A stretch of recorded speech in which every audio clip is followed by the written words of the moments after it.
ਪਹਿਲਾਂ ਆਪਾਂ ਕੀਤਾ ਸੀ ਇਕੁਈਪੋਟੈਂਸ਼ੀਅਲ ਸਰਫੇਸ। ਇਕੁਈਪੋਟੈਂਸ਼ੀਅਲ ਸਰਫੇਸ ਕੀ ਹੁੰਦੇ ਨੇ? ਉਹ ਸਰਫੇਸ ਜਿਹੜੇ ਕੀ ਹੈਗਾ, ਜਿੱਥੇ ਕੀ ਹੈਗਾ ਜਿਹੜੀ ਉਹ ਸਰਫੇਸ ਜਿੱਥੇ ਕੀ ਪੋਟੈਂਸ਼ੀਅਲ ਕੀ ਰਹੇ, ਸੇਮ ਰਹੇ, ਉਹ ਹੁੰਦੇ ਨੇ ਇਕੁਈਪੋਟੈਂਸ਼ੀਅਲ ਸਰਫੇਸ। ਠੀਕ ਹੈ ਜੀ। ਹੁਣ ਅੱਜ ਆਪਾਂ ਜਿਹੜਾ ਟੌਪਿਕ ਕਰਨਾ ਗਾ ਉਹ ਹੈਗਾ ਗਾ ਆਪਾਂ ਜਿਹੜੇ ਚਾਰਜ ਡਿਸਟ੍ਰੀਬਿਊਸ਼ਨ ਹੋਊਗੀ ਡਿਫਰੈਂਟ ਤਰ੍ਹਾਂ ਦੀ, ਉਹਦੀ ਆਪਾਂ ਜਾਂ ਫੀਲਡ ਦੇ ਅਕੋਰਡਿੰਗ ਆਪਾਂ ਪੋਟੈਂਸ਼ੀਅਲ ਡਰਾ ਕਰਨੇ ਨੇ। ਠੀਕ ਹੈ ਜੀ। ਜਿਵੇਂ ਪਹਿਲਾ ਜਿਹੜਾ ਕੇਸ ਹੈਗਾ ਉਹ ਆਪਣੇ ਕੋਲ ਹੈਗਾ ਗਾ ਯੂਨੀਫਾਰਮ ਇਲੈਕਟ੍ਰਿਕ ਫੀਲਡ ਵਾਸਤੇ ਆਪਾਂ ਇਕੁਈਪੋਟੈਂਸ਼ੀਅਲ ਸਰਫੇਸ ਡਰਾ ਕਰਨੇ ਨੇ ਤੇ ਕਿਹੋ ਜਿਹੇ ਹੋਣਗੇ ਆਪਾਂ ਦੇਖਣਾ। ਹੁਣ ਯੂਨੀਫਾਰਮ ਇਲੈਕਟ੍ਰਿਕ ਫੀਲਡ ਕੀ ਹੁੰਦਾ ਗਾ? ਯੂਨੀਫਾਰਮ ਇਲੈਕਟ੍ਰਿਕ ਫੀਲਡ ਉਹ ਹੁੰਦਾ ਗਾ, ਯੂਨੀਫਾਰਮ ਦਾ ਮਤਲਬ ਡਿਸਟ੍ਰੀਬਿਊਸ਼ਨ ਸੇਮ ਆ, ਦਾ ਮਤਲਬ ਕੀ ਹੈਗਾ, ਯੂਨੀਫਾਰਮ ਦਾ ਮਤਲਬ ਸਾਰੇ ਪੁਆਇੰਟ 'ਤੇ ਐਵਰੀ ਪੁਆਇੰਟ 'ਤੇ ਇਲੈਕਟ੍ਰਿਕ ਫੀਲਡ ਦੀ ਇੰਟੈਂਸਿਟੀ ਜਿਹੜੀ ਵੈਲਿਊ ਹੈਗੀ ਉਹ ਸੇਮ ਰਹੂਗੀ। ਇਹ ਹੁੰਦਾ ਗਾ ਯੂਨੀਫਾਰਮ ਇਲੈਕਟ੍ਰਿਕ ਫੀਲਡ। ਠੀਕ ਹੈ ਜੀ। ਤੇ ਕਿਸੇ ਵੀ ਪੁਆਇੰਟ 'ਤੇ ਕਿਸੇ ਵੀ ਜਿਹੜੀ ਸਟਰੈਂਥ ਆ ਅਤੇ ਡਾਇਰੈਕਸ਼ਨ ਆ ਗਈ ਉਹ ਫੀਲਡ ਦੀ ਸੇਮ ਰਹੂਗੀ। ਠੀਕ ਹੈ ਜੀ। ਸੋ ਇਸ ਕੇਸ ਵਾਸਤੇ ਜੇ ਆਪਣੇ ਕੋਲ ਯੂਨੀਫਾਰਮ ਇਲੈਕਟ੍ਰਿਕ ਫੀਲਡ ਆ, ਯੂਨੀਫਾਰਮ ਇਲੈਕਟ੍ਰਿਕ ਫੀਲਡ ਨੂੰ ਆਪਾਂ ਕਿਵੇਂ ਰੀਪ੍ਰਜੈਂਟ ਕਰਦੇ ਹੁੰਦੇ ਹੈਗੇ? ਯੂਨੀਫਾਰਮ ਇਲੈਕਟ੍ਰਿਕ ਫੀਲਡ ਨੂੰ ਆਪਾਂ ਰੀਪ੍ਰਜੈਂਟ ਕਰਦੇ ਹੈਗੇ ਲਾਈਨਸ ਦੇ ਨਾਲ। ਜਿਹੜੀਆਂ ਇਹ ਲਾਈਨਸ ਹੁੰਦੀਆਂ ਨੇ ਇਕੁਅਲ ਡਿਸਟੈਂਸ ਹੁੰਦੀਆਂ ਨੇ, ਮਤਲਬ ਜਿਹੜੀ ਡਿਸਟੈਂਸ ਹੈਗੀ ਉਹ ਸੇਮ ਹੁੰਦੀ ਹੈਗੀ। ਠੀਕ ਹੈ ਜੀ। ਇਹ ਹੁੰਦਾ ਆਪਣੇ ਕੋਲ ਫੀਲਡ। ਜਿਹੜਾ ਆਪਣੇ ਕੋਲ ਯੂਨੀਫਾਰਮ ਫੀਲਡ ਹੁੰਦਾ ਗਾ ਉਹਦੇ ਵਾਸਤੇ ਜਿਹੜੀਆਂ ਲਾਈਨਸ ਆਪਾਂ ਡਰਾ ਕਰ ਲਿਆ ਪੈਰਲਲ ਲਾਈਨਸ, ਅਤੇ ਜਿਨ੍ਹਾਂ ਵਿਚਕਾਰ ਡਿਸਟੈਂਸ ਕੀ ਹੋਊਗੀ, ਸੇਮ ਹੋਊਗੀ। ਜੇ ਆਪਾਂ ਕਹਾਂਗੇ ਇਕੁਅਲ ਡਿਸਟੈਂਸ 'ਤੇ ਆਪਾਂ ਪੈਰਲਲ ਲਾਈਨ ਡਰਾ ਕਰ ਦਿਆਂਗੇ, ਇਹ ਰੀਪ੍ਰਜੈਂਟ ਕਰਦਾ ਯੂਨੀਫਾਰਮ ਫੀਲਡ। ਠੀਕ ਹੈ ਜੀ। ਹੁਣ ਆਪਾਂ ਨੂੰ ਪਿੱਛੇ ਆਪਾਂ ਕੀਤਾ ਗਾ ਆਪਣੇ ਕੋਲ ਜਿਹੜਾ ਗ੍ਰੇਡੀਅੰਟ ਹੈਗਾ, ਪੋਟੈਂਸ਼ੀਅਲ ਗ੍ਰੇਡੀਅੰਟ ਹੈਗਾ, ਉਹ ਆਪਣੇ ਕੋਲ ਕਿਹਦੇ ਕੋਲ ਹੁੰਦਾ ਗਾ? ਉਹ ਇਲੈਕਟ੍ਰਿਕ ਫੀਲਡ ਦੇ ਇਕੁਅਲ ਹੁੰਦਾ। ਠੀਕ ਆ। dV/dr ਇਨ। ਹੁਣ ਦੇਖੋ ਜੀ ਆਪਣੇ ਕੋਲ ਜਿਹੜਾ E ਹੈਗਾ ਉਹ ਕਾਂਸਟੈਂਟ ਹੈਗਾ। ਕਿਉਂ ਕਾਂਸਟੈਂਟ ਹੈ? ਕਿਉਂਕਿ ਉਹਦੀ ਯੂਨੀਫਾਰਮ ਇਲੈਕਟ੍ਰਿਕ ਫੀਲਡ ਹੈਗਾ। ਸੋ dV/dr ਕਾਂਸਟੈਂਟ ਹੋ ਗਿਆ ਜੀ। ਠੀਕ ਹੈ। ਸੋ dV ਕੀ ਹੋ ਗਿਆ ਆਪਣੇ ਕੋਲ? dV ਹੋ ਗਿਆ ਡਾਇਰੈਕਟਲੀ ਪ੍ਰੋਪੋਰਸ਼ਨਲ ਟੂ dr। ਹੁਣ ਇਹਦਾ ਮਤਲਬ ਕੀ ਹੈਗਾ? ਇਹਦਾ ਮਤਲਬ ਇਹ ਹੈਗਾ ਕਿ ਜਿਹੜਾ ਸਾਡੇ ਕੋਲ ਪੋਟੈਂਸ਼ੀਅਲ 'ਚ ਜੇ ਆਪਾਂ ਚੇਂਜ ਕਰ ਦਿਆਂਗੇ ਉਹ ਡਿਸਟੈਂਸ ਦੇ ਪ੍ਰਪੋਰਸ਼ਨਲ ਹੈਗਾ। ਠੀਕ ਹੈ। ਡਿਸਟੈਂਸ ਮਤਲਬ ਕੀ ਹੈਗਾ? ਜੇ ਆਪਣੇ ਕੋਲ ਪੋਟੈਂਸ਼ੀਅਲ ਦੇ ਵਿੱਚ ਚੇਂਜ ਕਰ ਦਿਆਂਗੇ ਉਹ ਜਿਹੜੀ ਚੇਂਜ ਇਨ ਪੋਜੀਸ਼ਨ ਆ ਗਿਆ, ਚੇਂਜ ਇਨ ਡਿਸਟੈਂਸ ਆ ਗਈ ਜਾਂ ਡਿਸਪਲੇਸਮੈਂਟ ਆ, ਉਹਦੇ ਪ੍ਰਪੋਰਸ਼ਨਲ ਆ। ਇਟ ਮੀਨਸ ਕੀ ਹੈਗਾ, ਜਿਹੜੇ ਆਪਣੇ ਕੋਲ ਸੇਮ ਪੋਟੈਂਸ਼ੀਅਲ 'ਤੇ ਸਰਫੇਸ ਹੋਣਗੇ, ਸੇਮ ਪੋਟੈਂਸ਼ੀਅਲ 'ਤੇ ਸਰਫੇਸ ਹੋਣਗੇ, ਉਹ ਉਹਨਾਂ ਵਿਚਕਾਰ ਜਿਹੜੀ ਡਿਸਟੈਂਸ ਹੋਊਗੀ ਉਹ ਸੇਮ ਹੋਊਗੀ। ਠੀਕ ਹੈ ਜੀ। ਤਾਂ ਆਪਣੇ ਕੋਲ ਜੇ ਆਪਣੇ ਕੋਲ ਇਹ V1 V2 ਤੇ V3 ਇਹ ਸਰਫੇਸ ਹੈਗਾ ਜਿਹਦੀ ਵੋਲਟੇਜ ਆਪਣੇ ਪੋਟੈਂਸ਼ੀਅਲ ਹੈਗਾ V1, ਇੱਥੇ ਹੈਗਾ V2, ਇੱਥੇ ਹੈਗਾ V3। ਠੀਕ ਆ। ਇੱਥੇ ਆਪਣੇ ਕੋਲ ਡਿਸਟੈਂਸ ਕੀ ਆ ਗਈ? D ਆ ਗਈ। ਜੇ ਡਿਸਟੈਂਸ D ਆ ਸੇਮ ਆ ਤਾਂ ਆਪਣੇ ਕੋਲ ਕੀ ਆ ਜਿਹੜਾ ਪੋਟੈਂਸ਼ੀਅਲ ਡਿਫਰੈਂਸ ਹੈਗਾ ਉਹ ਵੀ ਸੇਮ ਰਹੂਗਾ। ਠੀਕ ਹੈ ਜੀ। ਜੇ ਆਪਾਂ ਐਂ ਕਹਿ ਸਕਦੇ ਹਾਂਗੇ ਕਿ ਜੇ ਸਾਡੇ ਕੋਲ ਯੂਨੀਫਾਰਮ ਇਲੈਕਟ੍ਰਿਕ ਫੀਲਡ ਹੈਗਾ ਤਾਂ ਜਿਹੜੇ ਸਰਫੇਸ ਹੋਣਗੇ ਉਹ ਕੀ ਹੋਣਗੇ? ਪੈਰਲਲ ਹੋਣਗੇ। ਠੀਕ ਹੈ ਜੀ। ਪੈਰਲਲ ਹੋਣਗੇ ਅਤੇ ਇਕੁਅਲ ਡਿਸਟੈਂਸ 'ਤੇ ਹੋਣਗੇ, ਮਤਲਬ ਇਕੁਅਲ ਡਿਸਟੈਂਸ 'ਤੇ ਹੋਣਗੇ। ਠੀਕ ਹੈ ਜੀ। ਇਕੁਅਲ ਡਿਸਟੈਂਸ 'ਤੇ ਹੋਣਗੇ, ਪਰ ਕੰਡੀਸ਼ਨ ਕੀ ਆ ਗਈ? ਹੁਣ ਦੇਖੋ ਸਰਫੇਸ ਕੀ ਹੈਗਾ, ਜਿਹੜਾ V1 ਹੈਗਾ, ਹੁਣ ਦੇਖੋ ਮੈਂ ਪਿੱਛੇ ਆਪਾਂ ਕੀਤਾ ਸੀਗਾ ਕਿ ਜਿੱਧਰ ਨੂੰ ਇਲੈਕਟ੍ਰਿਕ ਫੀਲਡ ਦੀ ਡਾਇਰੈਕਸ਼ਨ ਆ ਗਈ ਉੱਧਰ ਨੂੰ ਸਾਡਾ ਕੀ ਹੈਗਾ ਜਿਹੜਾ ਪੋਟੈਂਸ਼ੀਅਲ ਆ ਉਹ ਡਿਕਰੀਜ਼ ਹੁੰਦਾ ਗਾ। ਠੀਕ ਹੈ। ਹੁਣ ਇੱਥੇ ਦੇਖੋ ਇੱਧਰ ਨੂੰ ਗਿਆ ਫੀਲਡ ਦੀ ਡਾਇਰੈਕਸ਼ਨ ਹੈ। ਸੋ ਜਿਹੜੀ V1 ਦੀ ਜਿਹੜੀ ਵੈਲਿਊ ਹੋਊਗੀ ਉਹ ਹਾਈ ਹੋਊਗੀ, V2 ਦੀ ਲੋ ਹੋਊਗੀ, V3 ਦੀ ਉਸ ਤੋਂ ਵੀ ਲੋ ਹੋਊਗੀ। ਠੀਕ ਹੈ। ਤਾਂ ਜਿਹੜਾ ਪੋਟੈਂਸ਼ੀਅਲ ਦੇ ਸਰਫੇਸ ਨੇ ਉਹਦੀ ਵੈਲਿਊ ਇੱਧਰ ਨੂੰ ਡਿਕਰੀਜ਼ ਹੁੰਦੀ ਜਾਊ ਜਿੱਧਰ ਨੂੰ ਆਪਣੇ ਕੋਲ ਫੀਲਡ ਦੀ ਡਾਇਰੈਕਸ਼ਨ ਆ। ਓਕੇ ਜੀ। ਤਾਂ ਆਪਣੇ ਕੋਲ ਯੂਨੀਫਾਰਮ ਇਲੈਕਟ੍ਰਿਕ ਫੀਲਡ ਵਾਸਤੇ ਜਿਹੜੇ ਸਰਫੇਸ ਨੇ ਇਕੁਈਪੋਟੈਂਸ਼ੀਅਲ ਸਰਫੇਸ ਨੇ ਉਹ ਕੀ ਨੇ? ਪੈਰਲਲ ਨੇ, ਪੈਰਲਲ ਹੋਣਗੇ। ਦੂਸਰਾ ਆਪਾਂ ਪਿੱਛੇ ਕੀਤੇ ਸੀ ਪ੍ਰੋਪਰਟੀ ਦੇ ਵਿੱਚ ਜਿਹੜਾ ਆਪਣੇ ਕੋਲ ਫੀਲਡ ਦੀ ਡਾਇਰੈਕਸ਼ਨ ਹੋਊਗੀ ਉਹ ਕਿਹਦੇ ਹੋਊਗੀ? ਸਰਫੇਸ ਦੇ ਹਮੇਸ਼ਾ ਨਾਰਮਲ ਹੁੰਦੀ ਹੈਗੀ। ਠੀਕ ਹੈ। ਸਰਫੇਸ ਦੇ ਨਾਰਮਲ ਹੁੰਦੀ ਹੈ, ਇਕੁਈਪੋਟੈਂਸ਼ੀਅਲ ਸਰਫੇਸ ਦੇ ਨਾਰਮਲ ਹੁੰਦੀ ਹੈ। ਠੀਕ ਹੈ ਜੀ। ਤਾਂ ਇੱਥੇ ਕੀ ਹੈਗਾ ਆਪਣੇ ਕੋਲ ਕਿ ਜਿਹੜੇ ਯੂਨੀਫਾਰਮ ਇਲੈਕਟ੍ਰਿਕ ਫੀਲਡ ਹੈਗਾ ਉਹਦੇ ਵਾਸਤੇ ਇਕੁਈਪੋਟੈਂਸ਼ੀਅਲ ਸਰਫੇਸ ਕੀ ਹੋਣਗੇ? ਪੈਰਲਲ ਹੋਣਗੇ ਅਤੇ ਇਕੁਅਲ ਡਿਸਟੈਂਸ 'ਤੇ ਹੋਣਗੇ। ਠੀਕ ਹੈ ਜੀ। ਓਕੇ। ਇਹ ਹੋ ਗਿਆ ਫਸਟ ਕੇਸ ਆਪਣੇ ਕੋਲ ਜਿਹੜੇ ਇਕੁਈਪੋਟੈਂਸ਼ੀਅਲ ਸਰਫੇਸ ਨੇ for a uniform electric field. ਹੁਣ ਸੈਕੰਡ ਕੇਸ ਕੀ ਹੈਗਾ? ਜੇ ਆਪਣੇ ਕੋਲ ਕੋਈ ਆਈਸੋਲੇਟਡ ਚਾਰਜ ਆ, ਆਈਸੋਲੇਟਡ ਮੀਨਸ ਕੀ ਹੈਗਾ? ਆਈਸੋਲੇਟਡ ਦਾ ਮਤਲਬ ਕੀ ਹੈਗਾ? ਉਹਦੇ ਆਲੇ ਦੁਆਲੇ ਕੋਈ ਹੋਰ ਚੀਜ਼ ਹੈ ਨਹੀਂ ਜਾਂ ਹੋਰ ਵੀ ਚਾਰਜ ਕੋਈ ਹੈ ਨਹੀਂ। ਠੀਕ ਹੈ। ਆਈਸੋਲੇਟਡ ਦਾ ਮਤਲਬ ਇਹ ਹੁੰਦਾ। ਤਾਂ ਇੱਥੇ ਆਪਾਂ ਚਾਰਜ ਲਿਆ ਆਈਸੋਲੇਟਡ ਪਲੱਸ Q ਲੈ ਲਿਆ। ਹੁਣ ਦੇਖੋ ਜੀ ਆਪਾਂ ਨੂੰ ਪਤਾ ਜਿਹੜਾ ਪੋਟੈਂਸ਼ੀਅਲ ਹੈਗਾ ਕਿਸੇ ਵੀ ਚਾਰਜ ਦਾ, ਸੈਕੰਡ ਕੇਸ ਕਰ ਰਿਹਾ ਮੈਂ, ਕਿਸੇ ਵੀ ਚਾਰ ਦਾ ਪੋਟੈਂਸ਼ੀਅਲ ਹੈਗਾ ਉਹ ਆਪਾਂ ਕਿਵੇਂ ਡਿਫਾਈਨ ਕਰ ਦਿਆਂਗੇ, v is equal to epsilon naught r ਕੀ ਹੈਗੀ, ਜੇ ਆਪਾਂ ਇਹਨੂੰ ਓਰੀਜਨ ਮੰਨ ਦਿਆਂਗੇ r ਆਪਣੇ ਕੋਲ ਡਿਸਟੈਂਸ ਆ ਗਈ ਉਹ ਪੁਆਇੰਟ ਦੀ ਜਿੱਥੇ ਆਪਾਂ ਪੋਟੈਂਸ਼ੀਅਲ ਫਾਈਂਡ ਆਊਟ ਕਰ ਰਹੇ ਹਾਂ due to this charge. Okay, so ਇਹ ਆਪਣੇ ਕੋਲ r ਹੋਊਗੀ, ਇਹ ਡਿਸਟੈਂਸ। ਹੁਣ ਕਲੀਅਰਲੀ ਦੇਖੋ Q ਫਿਕਸ ਆ, A ਫਿਕਸ ਆ, ਤਾਂ ਆਪਣੇ ਕੋਲ ਜਿਹੜਾ V ਹੈਗਾ ਉਹ ਇਸ ਤਰ੍ਹਾਂ ਹੈਗਾ, ਠੀਕ ਆ। ਇਨਵਰਸਲੀ ਪ੍ਰੋਪੋਰਸ਼ਨਲ ਟੂ ਆ ਰੇਡੀਅਸ ਦੇ, ਜਾਂ ਰੇਡੀਅਸ ਦੇ ਕਹਿ ਸਕਦੇ ਹਾਂ ਆਪਾਂ, ਮਤਲਬ ਬਾਕੀ ਸਾਰਾ ਕੌਨਸਟੈਂਟ ਹੈਗਾ। ਜੇ ਆਪਣੇ ਕੋਲ r ਫਿਕਸ ਕਰ ਦਈਏ, ਮਤਲਬ r ਮੈਂ 1 ਮੀਟਰ ਲੈ ਲਿਆ, ਠੀਕ ਆ, ਤਾਂ ਜਿਹੜਾ ਸਰਫੇਸ 1 ਮੀਟਰ, ਮਤਲਬ ਫॉर 1 ਮੀਟਰ ਹੀ ਹੈਗਾ, ਤਾਂ ਜਿਹੜਾ ਸਰਫੇਸ ਆਪਾਂ ਡਰਾ ਕਰ ਰਹੇ ਹਾਂ 1 ਮੀਟਰ ਤੇ ਉਹ ਕੀ ਹੋਊਗਾ ਸਾਡੇ ਕੋਲ, ਇਕੁਈਪੋਟੈਂਸ਼ੀਅਲ ਸਰਫੇਸ ਹੋਊਗਾ, ਠੀਕ ਆ। ਇਹ ਵੀ ਵੈਲਿਊ ਫਿਕਸ ਹੋ ਜਾਊਗੀ, ਜੇ ਆਪਾਂ r1 ਫਿਕਸ ਕਰਤਾ, r ਦੀ ਵੈਲਿਊ ਫਿਕਸ ਕਰਤੀ ਤਾਂ ਕੀ ਹੋਊਗਾ, ਉਹ ਸਰਫੇਸ ਡਰਾ ਹੋ ਜਾਊਗਾ, ਤਾਂ ਪੋਟੈਂਸ਼ੀਅਲ ਦੀ ਵੈਲਿਊ ਕੀ ਫਿਕਸ ਹੋ ਗਈ। ਤਾਂ ਆਈਸੋਲੇਟਡ ਵਾਸਤੇ ਜਿਹੜੇ ਆਪਣੇ ਕੋਲ ਡਿਫਰੈਂਟ ਪੁਆਇੰਟਸ ਤੇ ਜਾਂ ਡਿਫਰੈਂਟ ਰੇਡੀਅਸ ਤੇ ਕੀ ਹੈਗਾ ਸਰਫੇਸ ਹੋਣਗੇ ਆਪਣੇ ਕੋਲ ਆਈਸੋਲੇਟਡ ਚਾਰਜ ਵਾਸਤੇ, ਉਹ ਕੀ ਹੋਣਗੇ, ਕੰਸੈਂਟਰਿਕ ਸਰਕਲਸ ਹੋਣਗੇ, ਕੰਸੈਂਟਰਿਕ ਸਫੀਅਰ ਹੋਣਗੇ, ਵੀ ਸਰਕਲ ਨਹੀਂ, ਇਹ ਸਰਕਲ ਨਾ ਕਹਣਿਓ, ਸਫੀਅਰ ਹੋਣਗੇ, ਠੀਕ ਹੈ ਜੀ। ਕੰਸੈਂਟਰਿਕ ਕਿਹੜੇ ਹੁੰਦੇ ਨੇ, ਕੰਸੈਂਟਰਿਕ ਉਹ ਹੁੰਦੇ ਨੇ ਜਿਨ੍ਹਾਂ ਦਾ ਜਿਹੜਾ ਸੈਂਟਰ ਹੈਗਾ ਉਹ ਸੇਮ ਹੋਵੇ, ਸੇਮ ਸੈਂਟਰ ਹੋਵੇ, ਉਹ ਸਫੀਅਰਸ ਜਿਨ੍ਹਾਂ ਦਾ ਸੈਂਟਰ ਕੀ ਹੋਵੇ, ਸੇਮ ਹੋਵੇ। ਹੁਣ ਦੇਖੋ ਸੈਂਟਰ ਕੀ ਹੈਗਾ, ਜਿੱਥੇ ਪਲੱਸ ਕਿਊ ਚਾਰਜ ਆਪਾਂ ਪਲੇਸ ਕੀਤਾ ਹੈ, ਤਾਂ ਇਸ ਕੇਸ ਜਿਹੜੇ ਇਕੁਈਪੋਟੈਂਸ਼ੀਅਲ ਸਰਫੇਸ ਨੇ ਉਹ ਕੀ ਹੈਗਾ ਆਪਣੇ ਕੋਲ ਕੰਸੈਂਟਰਿਕ ਸਫੀਅਰਸ ਹੋਣਗੇ, ਠੀਕ ਆ। ਕਿਹਦੇ ਅਰਾਊਂਡ ਹੋਣਗੇ, ਆਈਸੋਲੇਟਡ ਪੁਆਇੰਟ ਚਾਰਜ ਦੇ ਅਕੋਰਡਿੰਗ ਹੋਣਗੇ, ਅਰਾਊਂਡ ਹੋਣਗੇ, ਠੀਕ ਹੈ ਜੀ। ਹੁਣ ਨੈਕਸਟ ਦੇਖੋ ਜੀ, ਜਿਹੜਾ ਆਪਣਾ ਥਰਡ ਹੈਗਾ ਉਹਦੇ ਵਿੱਚ ਕੀ ਕਰਨਾ, ਆਪਣੇ ਕੋਲ 2 ਪੁਆਇੰਟ ਹੋਣਗੇ। 2 ਪੁਆਇੰਟ ਦੇਖੋ, ਇੱਕ ਪੋਜ਼ਿਟਿਵ ਹੋ ਸਕਦਾ, ਇੱਕ ਨੈਗੇਟਿਵ ਹੋ ਸਕਦਾ, ਤਾਂ ਉਹਦੇ ਆਪਾਂ ਇਕੁਈਪੋਟੈਂਸ਼ੀਅਲ ਸਰਫੇਸ ਡਰਾ ਕਰਨਾ ਹੈ। ਹਾਂਜੀ, ਪਹਿਲਾ ਕੇਸ ਕੀ ਹੈਗਾ, ਆਪਣੇ ਕੋਲ ਦੋਨੇ ਸੇਮ ਚਾਰਜ ਨੇ, ਸਿਮਿਲਰ ਪੁਆਇੰਟ ਚਾਰਜ ਨੇ, ਉਹਨਾਂ ਦੀ ਜਿਹੜੀ ਚਾਰਜ ਆ ਗਈ ਉਹ ਪਲੱਸ ਕਿਊ ਆ, ਇੱਥੇ ਪਲੱਸ ਕਿਊ ਆ, ਇੱਥੇ ਪਲੱਸ ਕਿਊ ਆ, ਠੀਕ ਹੈ ਜੀ। ਹੁਣ ਧਿਆਨ ਦਿਓ, ਜਿਹੜੀਆਂ ਆਹ ਲਾਈਨਸ ਹੁੰਦੀਆਂ ਨੇ ਇਹ ਕੀ ਹੁੰਦੀਆਂ ਨੇ, ਇਹ ਲਾਈਨਸ ਹੁੰਦੀਆਂ ਨੇ ਇਲੈਕਟ੍ਰਿਕ ਲਾਈਨਸ ਆਫ ਫੋਰਸ, ਠੀਕ ਹੈ।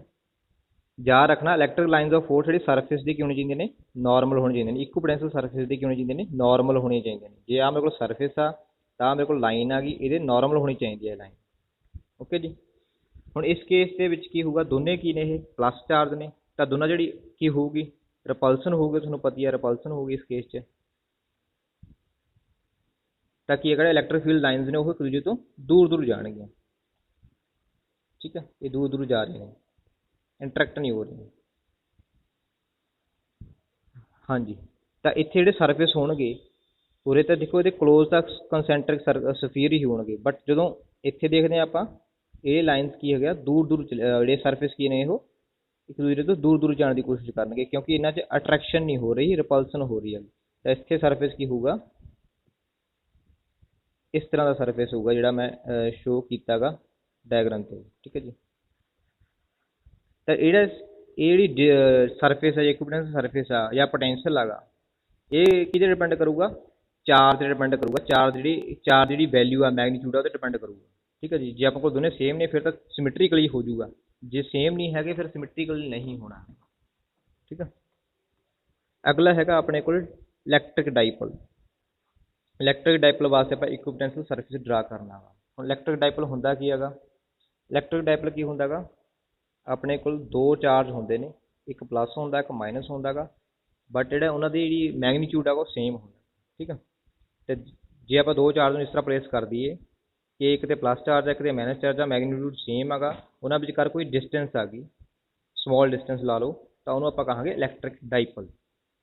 ਇਸ ਕੇਸ ਦੇ ਵਿੱਚ ਕੀ ਹੋਊਗਾ ਆਪਣੇ ਕੋਲ, ਕਿਉਂਕਿ ਇੱਕ ਪਲੱਸ ਚਾਰਜ ਆ ਇੱਕ ਮਾਈਨਸ ਚਾਰਜ ਆ, ਤਾਂ ਇੱਥੇ ਕੀ ਹੋਊਗੀ, ਇੰਟਰੈਕਸ਼ਨ ਹੋਊਗੀ, ਅਟਰੈਕਸ਼ਨ।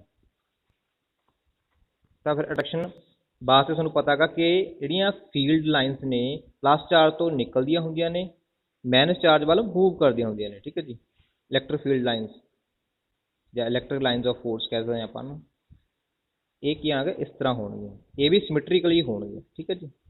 ਤਾਂ ਇੱਥੇ ਧਿਆਨ ਰੱਖਣਾ ਗਾ, ਇੱਕ ਸਰਫੇਸ ਇੱਥੇ ਵੀ ਹੋਊਗਾ, ਇਕੁਈਪੋਟੈਂਸ਼ੀਅਲ ਸਰਫੇਸ, ਠੀਕ ਹੈ ਜੀ। ਇਹਦੇ 'ਤੇ ਇਸ ਤਰ੍ਹਾਂ ਦੇ ਸਰਫੇਸ ਹੋਣਗੇ,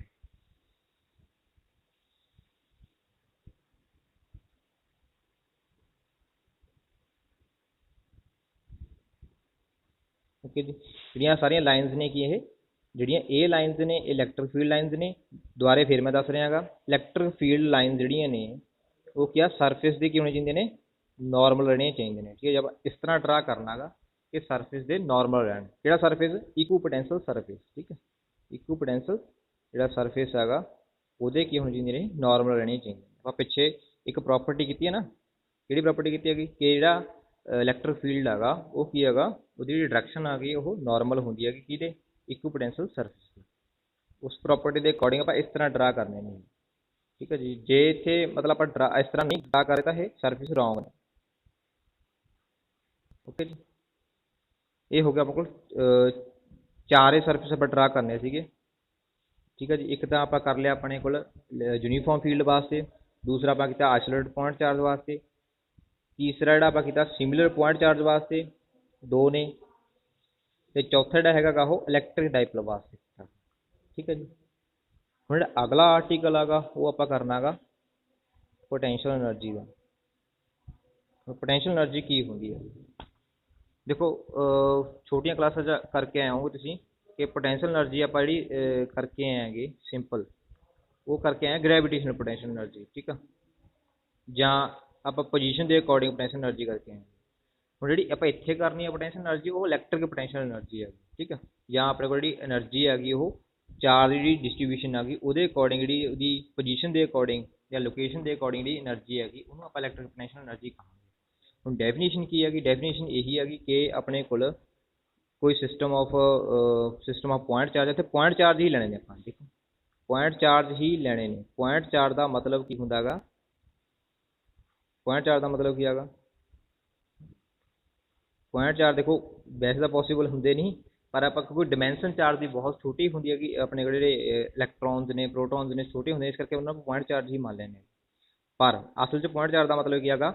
ਜਿਹੜੀ ਆਪਾਂ ਆਬਜ਼ਰਵੇਸ਼ਨ ਪੁਆਇੰਟ ਲੈਣਾ ਹੈਗਾ, ਜੋ ਵੀ ਆਬਜ਼ਰਵੇਸ਼ਨ ਪੁਆਇੰਟ ਲੈਣਾ ਹੁੰਦਾ ਹੈਗਾ ਉਹ ਆਪਾਂ ਚਾਰਜ ਦੀ ਜਿਹੜੀ ਡਾਇਮੈਂਸ਼ਨ ਆ ਗਈ ਜਾਂ ਸਾਈਜ਼ ਹੈਗਾ ਉਸ ਤੋਂ ਬਹੁਤ ਜ਼ਿਆਦਾ ਵੱਡਾ ਲੈਣਾ। ਜਾਂ ਮਤਲਬ ਕਿ ਆਪਣਾ ਜਿਹੜਾ ਆਰ ਹੈਗਾ ਉਹ ਵੈਰੀ ਵੈਰੀ ਲਾਰਜ ਹੁੰਦਾ as compare to the size of the charge. ਜੋ ਵੀ ਸਾਈਜ਼ ਹੈਗਾ ਚਾਰਜ ਦਾ ਉਹ ਤੋਂ ਜ਼ਿਆਦਾ ਹੁੰਦਾ, ਇਹਦਾ ਮਤਲਬ ਇਹ ਹੈਗਾ। ਠੀਕ ਹੈ ਜੀ, ਵੀ ਆਪਾਂ ਨੈਗਲੈਕਟ ਕਰ ਸਕਦੇ ਹਾਂ, ਵੀ ਆਪਾਂ ਸਪੋਜ਼ ਕਰ ਸਕਦੇ ਹਾਂ ਵੀ ਉਹ ਪੁਆਇੰਟ ਚਾਰਜ ਹੀ ਹੈ। ਠੀਕ ਹੈ ਜੀ, ਹਾਂਜੀ। ਇਸ ਕੇਸ ਦੇ ਵਿੱਚ ਕੀ ਹੈਗਾ ਕਿ ਇਲੈਕਟ੍ਰਿਕ ਪੋਟੈਂਸ਼ੀਅਲ ਐਨਰਜੀ ਆਪਾਂ ਡਿਫਾਈਨ ਕਿਵੇਂ ਕਰਾਂਗੇ? ਤਾਂ ਕੀ ਹੈਗਾ, ਇਹ ਟੋਟਲ ਵਰਕ ਡਨ ਹੀ ਹੈਗਾ।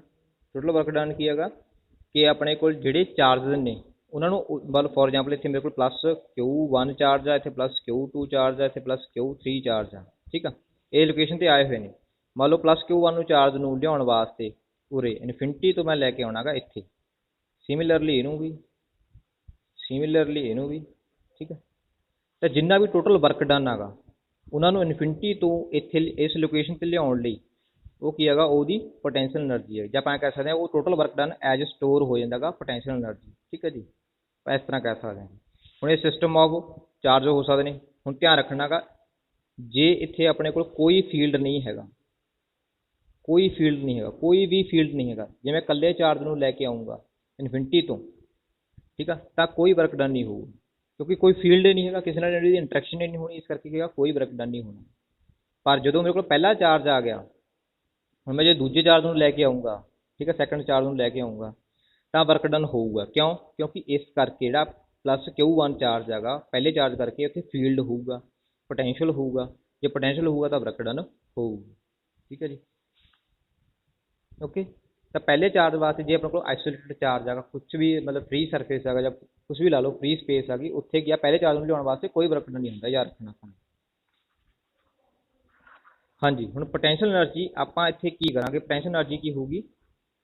ਇੰਟਰੈਕਸ਼ਨ ਕਰਕੇ ਹੋਊਗੀ। ਇੰਟਰੈਕਸ਼ਨ ਕਿਉਂ ਕਰਕੇ ਹੋਊਗੀ? ਇੰਟਰੈਕਸ਼ਨ ਦਾ ਮਤਲਬ ਕਿ ਜਿਹੜੇ ਚਾਰਜਸ ਹੋਣਗੇ ਉਹ ਇੰਟਰੈਕਟ ਕਰਨਗੇ। ਹੁਣ ਇੰਟਰੈਕਸ਼ਨ ਦੋ ਤਰ੍ਹਾਂ ਦੀ ਹੋ ਸਕਦੀ ਹੈਗੀ, ਅਟਰੈਕਸ਼ਨ ਵੀ ਹੋ ਸਕਦੀ ਹੈਗੀ ਤੇ ਰਿਪਲਸ਼ਨ ਵੀ ਹੋ ਸਕਦੀ ਹੈਗੀ। ਠੀਕ ਆ, ਹੁਣ ਯਾਦ ਰੱਖਣਾ ਗਾ, ਜੇ ਸਾਡੇ ਕੋਲ ਅਟਰੈਕਸ਼ਨ ਹੋ ਰਹੀ ਹੈ ਤਾਂ ਪੋਟੈਂਸ਼ੀਅਲ ਐਨਰਜੀ ਨੈਗੇਟਿਵ ਹੋਊਗੀ, ਜੇ ਰਿਪਲਸ਼ਨ ਹੋ ਰਹੀ ਹੈ ਤਾਂ ਪੋਟੈਂਸ਼ੀਅਲ ਐਨਰਜੀ ਕੀ ਹੋਊਗੀ? ਪੋਜ਼ਿਟਿਵ ਹੋਊਗੀ। ਕਿਹੜੀ potential energy? Electric potential energy. ਠੀਕ ਹੈ, ਇਹ ਯਾਦ ਰੱਖਣਾ। ਜੇ ਅਟਰੈਕਸ਼ਨ ਹੋ ਰਹੀ ਹੈਗੀ ਇਟ ਮੀਨਸ ਜੇ ਮੇਰੇ ਕੋਲ ਇੱਕ ਪੋਜ਼ਿਟਿਵ ਹੈ ਇੱਕ ਨੈਗੇਟਿਵ ਹੈਗਾ ਤਾਂ ਉੱਥੇ ਕੀ ਹੋਊਗੀ? ਪੋਟੈਂਸ਼ੀਅਲ ਐਨਰਜੀ ਨੈਗੇਟਿਵ ਹੋਊਗੀ। ਜੇ ਦੋਨੇ ਮੇਰੇ ਕੋਲ ਪੋਜ਼ਿਟਿਵ ਚਾਰਜ ਨੇ ਫਿਰ ਕੀ ਹੋਊਗੀ? ਉੱਥੇ ਪੋਜ਼ਿਟਿਵ ਹੋਊਗੀ। ਸਿੰਪਲ। ਹਾਂਜੀ, ਹੁਣ ਦੇਖੋ ਜੀ ਆਪਾਂ ਇਹ ਆਰਟੀਕਲ ਕਰਨਾ ਗਾ potential energy of system of 2 point charge 2 point charge करना अपने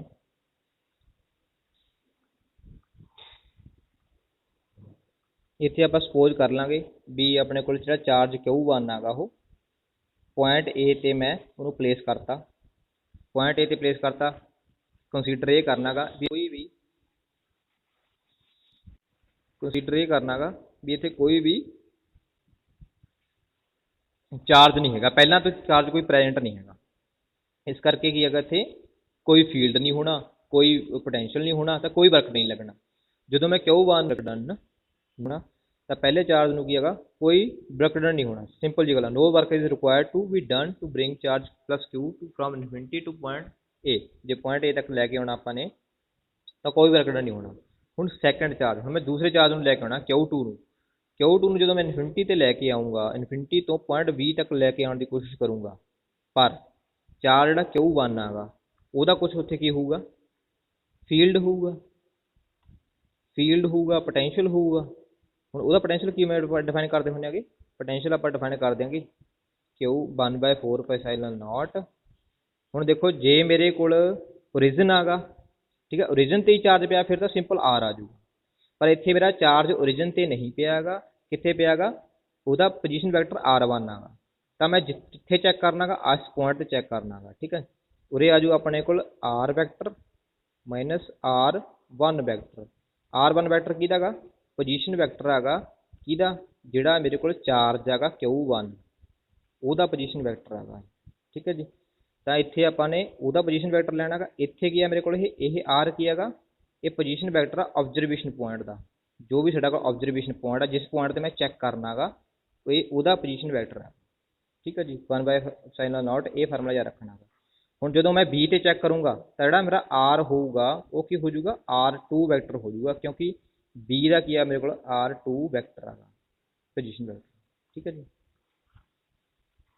तो पहली इक्वेशन आप लिख लेनी है B1 ये किहदे करके हैगा प्लस Q1 चार्ज करके है जिहड़ा पॉइंट ए ते है फस्ट इक्वेशन जिहड़ी आपां लिखी हुई हैगी ये वाली हाईलाइट की हुई हैगी ਹੁਣ ਜਦੋਂ मैं सैकेंड चार्ज ਨੂੰ ਲੈ ਕੇ ਆਉਂਗਾ ਹੁਣ ਦੁਬਾਰੇ सैकेंड चार्ज में लेके आऊँगा Q2 ਨੂੰ कित्थों इनफिनिटी तो B तक तो वर्क डन करना पऊगा ਹੁਣ वर्क डन देखो की सी अपने को पोटेंशियल की डेफिनेशन की सी ए सी वर्क डन बाय चार्ज जिहड़ा मैं चार्ज लैके आना गा ठीक है Q2 ਹੁਣ Q2 ਨੂੰ लैके आऊँगा तो वर्क डन की होगा मेरे को वर्क डन की हो जाऊगा जिहड़ा Q2 इंटू पोटेंशियल आ गया ठीक है पोटेंशियल किहदा इत्थे जिहड़ा चार्ज पहला ही प्रेजेंट आ ਉਹਦਾ पोटेंशियल आ गया ਹੁਣ चार्ज किहड़ा पहला प्रेजेंट आगा उरे ए चार्ज ए पोजीशन ते प्रेजेंट हैगा Q1 ਉਹਦਾ पोटेंशियल ਆਪਾਂ ਲੈਣਾ ਹੈਗਾ ਤੇ पोजीशन वैक्टर ਕਿਹੜਾ ਲਵਾਂਗੇ पोजीशन वैक्टर ਜਿੱਥੇ ਮੈਂ ਚਾਰਜ B ਨੂੰ ਲੈ ਕੇ ਆਉਣਾ ਹੈਗਾ ਸੌਰੀ ਚਾਰਜ Q2 ਨੂੰ B पोजीशन ਤੇ ਲੈ ਕੇ ਆਉਣਾ ਤਾਂ B पोजीशन ਦਾ पोजीशन वैक्टर ਕੀ ਹੈਗਾ R2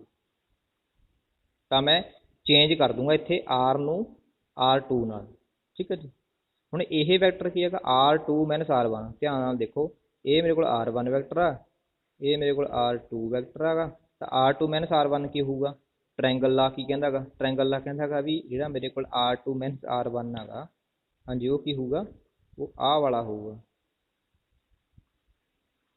ठीक है जी R2 R1 ओके जी जिन्होंने प्रूव भी करना हो आप चैक भी कर सकते हैं देखो फॉर एग्जाम्पल इनू मैं वैक्टर ए मान लेना गा हाँ जी हाँ जी मैं क्लास ला रहा था हाँ जी कुछ कर हाँ जी ए वैक्टर की हो गया अपने को ट्रायंगल ला लगाओ देखो R2 vector is equal to A vector plus R1 vector ठीक है ए वैक्टर की हो गया मेरे को R2 R1 वैक्टर ध्यान रखना आप ऑर्डर च लेने होंगे ने ठीक है जिहड़े ऑर्डर च ने उन्हां दा सम करना हुंदा गा R1 प्लस A1 सम हो गया जिहड़ा ऑपोजिट ऑर्डर दे विच ओहदी इक्वल हुंदा तो ए वैक्टर की हो गया मेरे को R2 माइनस और ये देखो +1 पै गया मेरे माइनस पाना R2 R1 ओके जी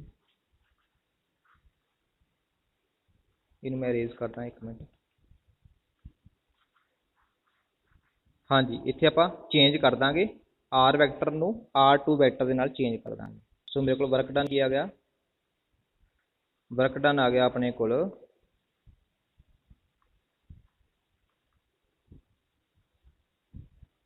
वर्क डन आ गया आपको Q1 Q2 okay R2 minus R1 मैं वैल्यू पुट करती इत्थे ठीक है Q2 का मेरे को पे सीगा V1 की वैल्यू पुट करती अपन ओके V1 की जो वैल्यू पुट करनी आ उदों R नूं मैं R2 नाल चेंज कर देना रिप्लेस कर देना ठीक है हुण देखो R2 माइनस R1 का मॉड आ उरे मॉड का मतलब वैक्टर नहीं लेना आप मैगनीट्यूड लेना इनू मैं R12 भी लिख सकता इनू R12 आप सपोज कर लाँगे सो ये R21 की है डिस्टेंस बिटवीन ਜਿਹੜੇ ਚਾਰਜ ਨੇ A ਤੇ B ਤੇ ਪਏ ਨੇ ਉਹਨਾਂ ਦੇ ਵਿਚਕਾਰ ਜਿਹੜੀ ਡਿਸਟੈਂਸ ਆ R12 ਓਕੇ ਸੋ W ਕੀ ਹੋਊਗੀ ਮੇਰੇ ਕੋਲ 1/4 epsilon naught Q1/Q2 R12 okay ਇਹ ਵਰਕ ਡਨ ਜਿਹੜਾ ਹੈਗਾ ਸਟੋਰ ਹੋ ਜਾਊਗਾ as a potential energy of the system so ਇਹੀ ਮੇਰੇ ਕੋਲ U ਲਿਖੂੰਗਾ ਮੈਨੂੰ potential energy Q1 Q2 R12 ਜਾਂ ਰੱਖਣਾ R12 ਦਾ ਮਤਲਬ डिस्टेंस बिटवीन टू चार्ज हुण ध्यान देखो जी पोटेंशियल एनर्जी है वो की हैगी स्केलर क्वांटिटी हैगी वर्क डन भी स्केलर होंगी है ना सो ये स्केलर आ वैक्टर नहीं होना कोई भी ठीक है स्केलर क्वांटिटी है ओके यूनिट यदि तुहानूं पता ही है यूनिट की होगी पोटेंशियल एनर्जी यूनिट की होगी एनर्जी यूनिट जूले होंगी है ना जूल तो जूले होगी ठीक है हाँ जी ये अपना आर्टिकल हो गया एक रिगार्डिंग आप नूमेरिकल कर लैने हैं ठीक है हुण देखो दोनों प्लस क्यों चार्ज की तो अपनी दोनों वैल्यूज़ की हो गई प्लस च आ गई जे एक वैल्यू एक चार्ज नैगेटिव होया तो की होगा फिर उत्थे वैल्यू आप नैगेटिव भरांगे तो पोटेंशियल एनर्जी की हो जूगी नैगेटिव हो जूगी सिंपल